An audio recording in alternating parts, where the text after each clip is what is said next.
Alors bonjour, aujourd'hui on va regarder un petit peu ce que c'est qu'un virus.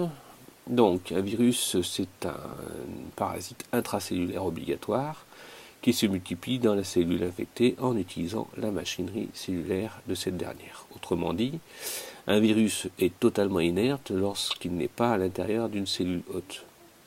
Alors, il faut faire la différence entre un virus et un virion. Un virion, c'est une particule virale qui est totalement assemblée. C'est le cas, par exemple, ici, des différentes formes de virus que j'ai pu vous présenter. Mais un virus, c'est l'ensemble de toutes les formes virales externes ou internes de la cellule, c'est-à-dire que ce sont des particules qui sont en cours de synthèse ou en fin de multiplication. Alors, si on souhaite classer les virus, ici vous avez une représentation de l'ensemble des virus. On voit qu'ils sont caractérisés par la nature ARN de l'acide nucléique, que la capside peut être icosaédrique ou hélicoïdale et qu'ils peuvent être éventuellement enveloppés ou non. Si on regarde ici cette deuxième diapositive, on voit que le matériel génétique cette fois-ci est de l'ADN et que la capside peut être icosaédrique ou hélicoïdale, voire complexe, et qu'ils peuvent être enveloppés ou non. Donc finalement, on peut essayer de classer les virus selon 7 classes. D'abord, selon la nature de l'acide nucléique, qui peut être ARN ou ADN. Alors on peut aller plus loin parce que la nature de cet acide nucléique peut être éventuellement circulaire ou linéaire, voire double brin ou simple brin. On peut également classer les virus en fonction de la nature de la capside, qui peut être icosaédrique, qui peut être hélicoïdale, voire complexe. On voit qu'il peut y avoir une enveloppe ou pas. Alors si on regarde la structure d'un virus, globalement un virus présente un matériel génétique, comme je vous l'ai dit, qui peut être un ARN, un ADN, qui peut être double brin ou simple brin, qui peut être linéaire ou circulaire. Il est caractérisé par une capside protéique. Il est caractérisé par des spicules protéiques qui sont généralement des glycoprotéines et qui participent à la reconnaissance donc de la cellule cible. Parfois, sur la membrane lipidique, vous pouvez rencontrer également des neuraminases, par exemple, dans le cas du virus de la grippe. Alors, si on regarde finalement un virus, il est dépourvu de cytoplasme.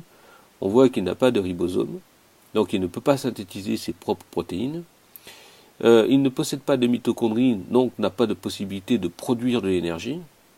Et il n'a pas moyen non plus de répliquer son matériel génétique. C'est la raison pour laquelle le virus est un parasite obligatoire. Alors, on peut définir comme ça un cycle, puisque je vous ai parlé de 3 étapes. La première étape, ça serait donc finalement l'absorption du virus sur la cellule hôte. La deuxième étape sera la pénétration de ce virus à l'intérieur de la cellule. Ensuite, la troisième étape consisterait en la réplication du génome viral et l'expression des protéines virales. Et enfin, il y aurait un réassemblage donc de ces protéines dans le cytosol ou dans le noyau et l'expulsion du virus. Alors en fait, la différence va venir de la nature du matériel génétique. Éventuellement, si on regarde ce qui se passe pour un virus à ADN, eh bien on voit que le virus de l'ADN va d'abord s'adsorber. Ensuite, il va rentrer à l'intérieur de la cellule, donc la capside va se dégrader. Il y aura une décapsidation et libération du matériel génétique, là en l'occurrence de l'ADN.